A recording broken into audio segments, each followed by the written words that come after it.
What's up, everybody? Arrg the Pirate here, and it's been a week since my Crew 2 review, and I want to take some time to go over my actual thoughts and everything like that over the Crew 2, now that I've spent a lot more time with the game and really kind of gotten to that end game, really completed everything. I just kind of like to talk about that.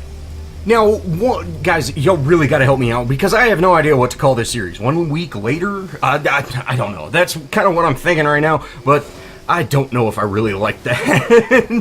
Help me out. Let me know what y'all like this. You know, again, this is going to be my opinion video, which I kind of did over Jurassic World as well. I'm going to start doing that so you can get kind of more of my insight and definitely see, you know, if you're still on the fence, maybe this can persuade you one way or another. But let's get right into it. Now, first up, I think the most critical thing is game time. Now, depending on how much you spend doing the events, which are the actual races, depending on how long you spend just grinding those out, you're looking between 10 and 15 hours to kind of complete the campaign. That's 14 different divisions with a handful of races in each division, as well as doing the extreme challenge races and the rival races, all leading up to that massive rival just kind of race against everybody race. So there is a lot of races there. And guys, I gotta say, I had a ton of fun in the Crew 2.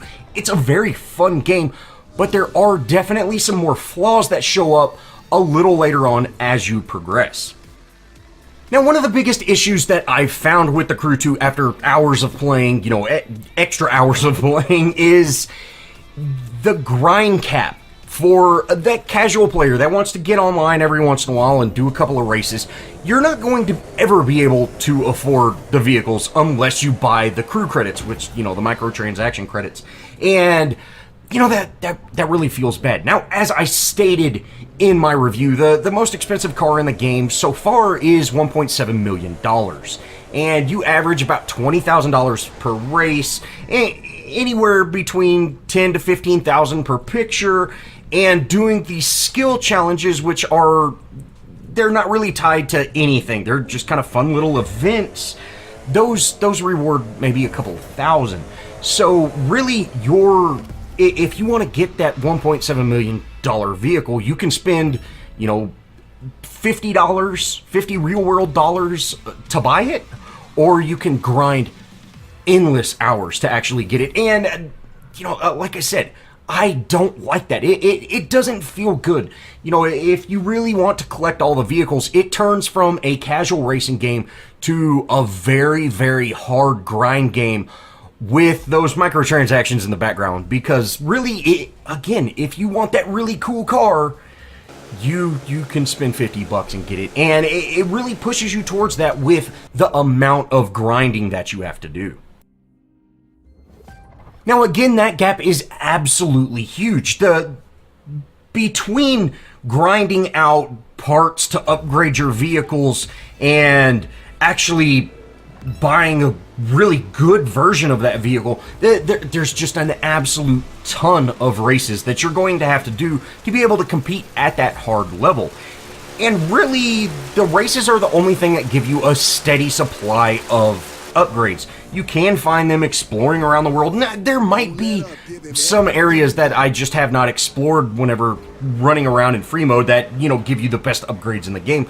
But, for example, the jet sprints, I really enjoyed the boat races. They were really fun once I kind of learned how to actually race them. They're just really fun races, and the jet sprints were just awesome, just twisting and turning. And I've spent probably more time using the jet sprints and jet sprint racing than any other vehicle, and I'm halfway to actually being able to compete at the hard level. You know, there's just a huge gap. And I've even got the best performing vehicle that you can buy for the jet sprints. So it's 100% going to be grind out the same old races that you just absolutely blow through, because you've got such a good performing vehicle that you just fly through them. And you got to spend 5-6 minutes to get an upgrade that gives you 2-3 points towards leveling up when you need 100 points. The grind is real. And for that casual player that, just wants to go out there and maybe compete in some of those hard races, or just, get some new vehicles, you've got some serious grinding to do. Now, just to show off the difference between normal and hard mode, I've got a way overperforming vehicle in this division, in this rally race. I've got a much higher division vehicle. I believe I'm double the recommended level, and I'm going against hard mode, and you can see at the first checkpoint I'm already 20 seconds behind. It's crazy.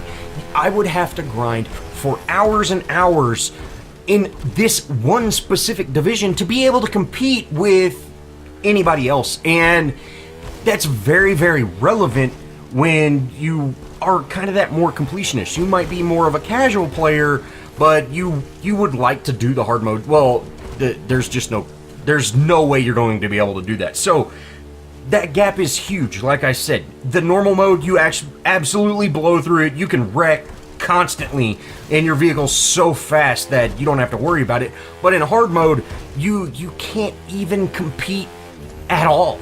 So there really is the difference between normal and hard is so huge that it's just very discouraging, and you really say, I just don't have a reason to play hard mode now.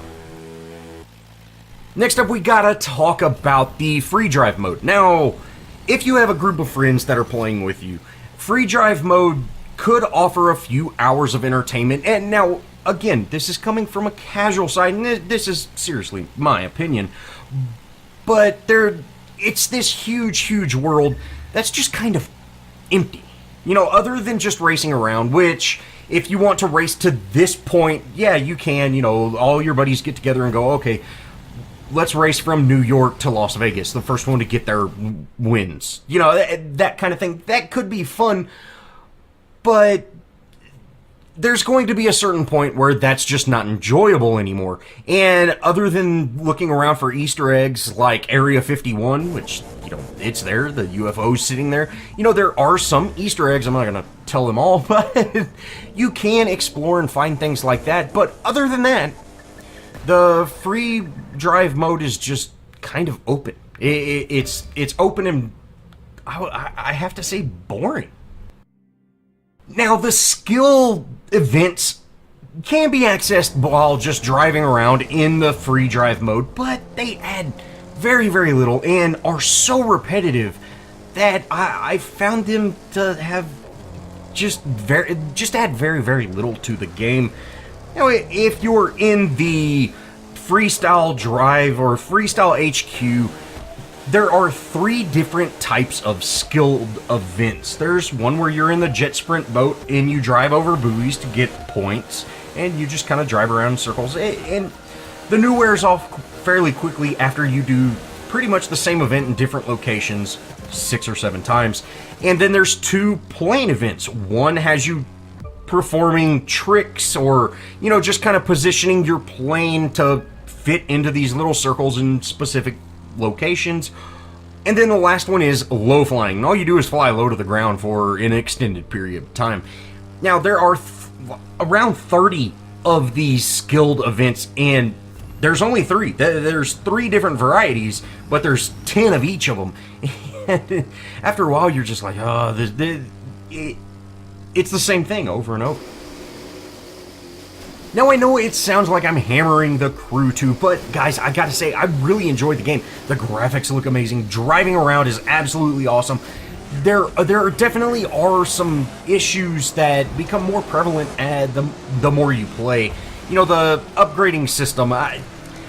You can put different mufflers on your vehicles, and they almost sound the exact same.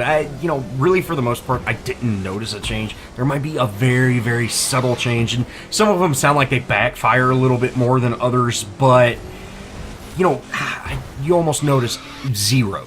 The best thing to do is just put the highest number you have on, and boom, you'll be able to win that next race. And that became very, very clear. I did a drag race where I upgraded my brakes on a drag car, and I shaved off like 2 seconds from my run time. So, which brakes has nothing to do with the performance of the engine. And it even says that when you put them on. It even says You know, it doesn't increase top speed or anything like that, but it definitely did. And, you know, so that's kind of just a little bit wonky, I guess would be the right word. And also the icon level grind is just insane. The most expensive vehicle that unlocks with your high icon level is at 600. Now, simple math, I'm currently level 34 after roughly around 35 hours into the game. It's kind of hard to tell how many hours I actually have into the game. I've got around that much recorded, though. So, I've got a handful recorded, and it's, you know, simple math tells you it's going to take you around 600 plus hours to actually hit that 600 icon level. Now, I don't know, maybe the higher up, the more experience it takes to go up in level. It doesn't seem that way so far, but it's very hard to tell. But again, you know, you're going to have to spend an absolute ton of time to unlock all the vehicles, or you can pay some money. And I would honestly say the microtransactions are very, very discouraging because everything is just priced so steeply that it really pushes you towards that. And that is definitely the thing that, you know, kind of hurts my feelings about the Crew 2 the most.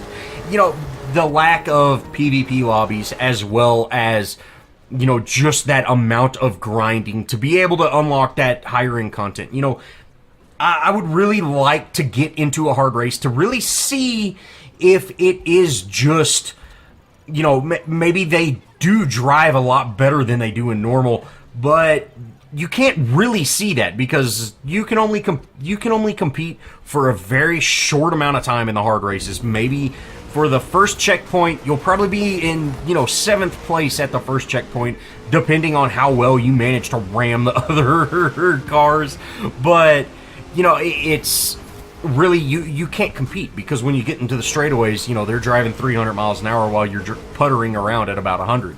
So it really, the grind factor, as well as those microtransactions in the lack of PvP, really hurt the end game.